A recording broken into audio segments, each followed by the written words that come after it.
C'est parti. Donc, pédale automatique. Comment entretenir les pédales automatiques? Voyons ici. Alors, très intéressante cette pédale automatique parce que ce n'est pas une clé de 15 ici qui permet de dévisser ou visser la pédale. C'est une clé Allen de 6 que l'on va venir mettre derrière, là. Et donc, à droite du vélo, on serre dans le sens des aiguilles d'une montre et on desserre dans le sens inverse des aiguilles d'une montre. Comme ceci, on dévisse, on dévisse, on dévisse. Et voilà. Voici une vieille pédale automatique. Évidemment, l'intérêt d'entretenir ces pédales, c'est-à-dire l'axe de rotation ici, roulement à billes, graisse, etc. C'est pour qu'au bout d'un moment, tout ça ne se grippe pas, se rouille pas, se fixe pas et que vous puissiez continuer à pédaler en étant à l'aise sur vos pédales. Sous-entendu, si ça frottait très fort ici, ça deviendrait difficile de pédaler et ça pourrait s'endommager, s'abîmer, se détériorer. Vous seriez obligé de remplacer les pédales, voire cela risquerait de vous gêner pour pédaler correctement. Vos performances en seraient donc diminuées. Donc, cette pédale, il suffit d'enlever ici clé Allen de 6, on ouvre, voilà, on enlève le cache et on trouve, comme pour l'autre pédale, un petit boulon à l'intérieur. C'est très simple. Il va falloir le sortir avec petite clé à pipe de 9, comme tout à l'heure, sur l'autre pédale qui n'était pas automatique. Voilà. Clé de 9 ici. De l'autre côté, pareil, la clé Allen de 6. On dévisse.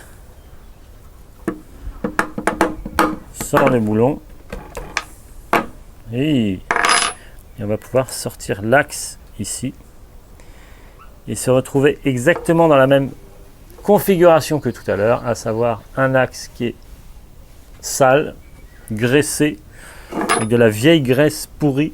On va nettoyer tout ça et on va remettre de la graisse et remonter l'ensemble. Je vous montre ça rapidement.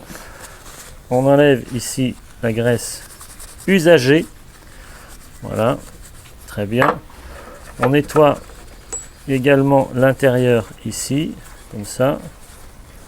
Le roulement à billes se trouve ici. Attention, comme à chaque fois, au petit joint d'étanchéité. On le laisse à sa place. On va donc remettre de la graisse verte sur cette partie ici, à l'intérieur. Voilà.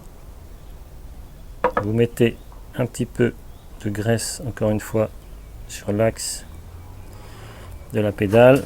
Vous enfilez la pédale comme ceci. Voilà. Vous positionnez le roulement à billes délicatement avec un petit tournevis, pas besoin de forcer.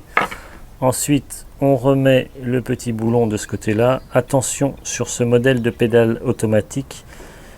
Pour fixer le boulon, vous devez le tourner dans le sens inverse des aiguilles d'une montre, comme ceci donc. Sachant que tout à l'heure, avec l'autre pédale, c'était l'inverse.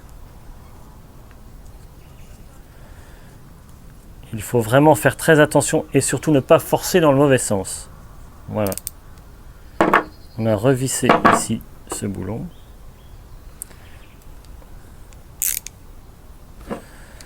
Donc on va serrer un petit peu avec la clé Allen de ce côté-là. Donc comme ceci.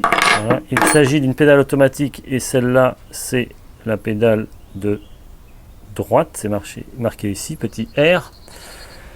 On va remettre ensuite le capuchon. Le capuchon, lui, se visse dans le sens des aiguilles d'une montre. Surtout faites très attention quand vous vissez ou dévissez, de ne pas forcer dans le mauvais sens. Je sais que pour les pédales automatiques, en général, c'est inversé. Alors que pour les pédales classiques, ça ne l'est pas. Il faut entretenir régulièrement vos pédales. Ça vous évite de les abîmer et ça peut vous faire des économies. Parce que tout à l'heure, je parlais de pédales à 5, 8, 9, 10 euros. Pour des pédales tout à fait classiques comme celle-là, sachant que certains modèles de pédales automatiques valent plus de 100 euros. il est préférable de bien entretenir ces pédales, surtout ces pédales automatiques qui peuvent être très chères.